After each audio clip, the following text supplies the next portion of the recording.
Bonjour tout le monde. Aujourd'hui, c'est mardi le 12 octobre. Le mot de passe. Do you remember? J'ai besoin d'un crayon. J'ai besoin d'un crayon. So practice that for our meet or our flip grid tomorrow. Aujourd'hui dans l'histoire. This is not a discussion today. Mais, just for reading practice, let's go through it. Oops. Aujourd'hui, c'est mardi le 12 octobre en 1799. I know that's a really long-winded way of saying this date, but 1799, Jean Labrosse a été la première femme à sauter en parachute. Sauter en parachute with the picture here, and also obviously it's a cognate. Sauter en parachute is to jump with a parachute. Sauter, to jump. Elle a sauté d'une altitude de 900 mètres. Ça fait 2952,76 pieds. This is the feet, the amount of feet that she jumped from. D'une montgolfière. So she took la montgolfière, the hot air balloon, up in the air, because of course at this point there were no airplanes, right? And she jumped from it using parachute. Pretty cool. I'm not sure what happened to the montgolfière afterward because she was by herself in it when she jumped, so I don't know if it just kind of drifted and landed somewhere or how that worked exactly. I have to look into that. Son mari a inventé le parachute en 1797. Son mari. Mari is the person a woman is married to. So mari is her husband.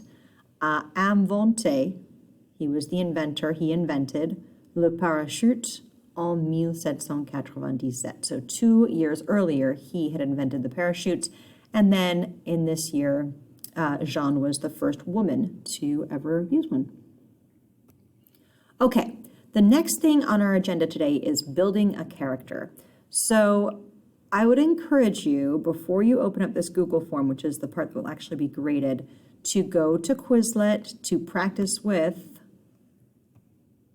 the vocab for la personne spéciale, because we are going to, all of this stuff, we are going to be using it to build a character for our next story, and that's what the Google form is. So you'll open up this Google form. I don't need you to put in your name because I'll get your name via email address. But elle s'appelle comment, elle a quel âge. For these questions that are short answer, you can just put any answer that makes sense.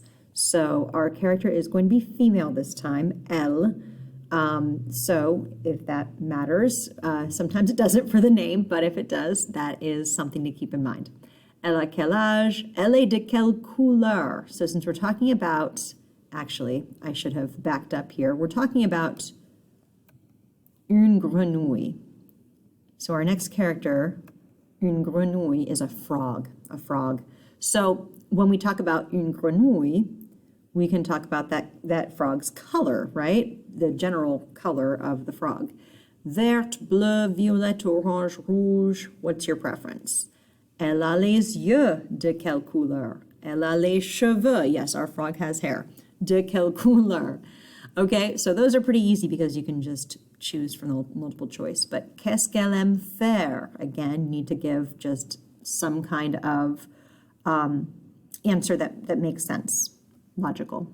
Elle est grande, petite ou de taille moyenne? Again, pretty easy because you only have 3 options there. Est-ce qu'elle a un animal de compagnie? À quelle heure est-ce qu'elle se couche? À quelle heure est-ce qu'elle se réveille? So for all those short answer questions, just put in something, a logical answer, and you will have a completion grade on this. So make sure that you actually do it. Okay, the only other 2 things on our agenda are la chanson de la semaine. So be working with those numbers from 20, 20, up to 50, 50. And then les gestes, which will also come in handy when we go to do our next story. Okay, au revoir tout le monde.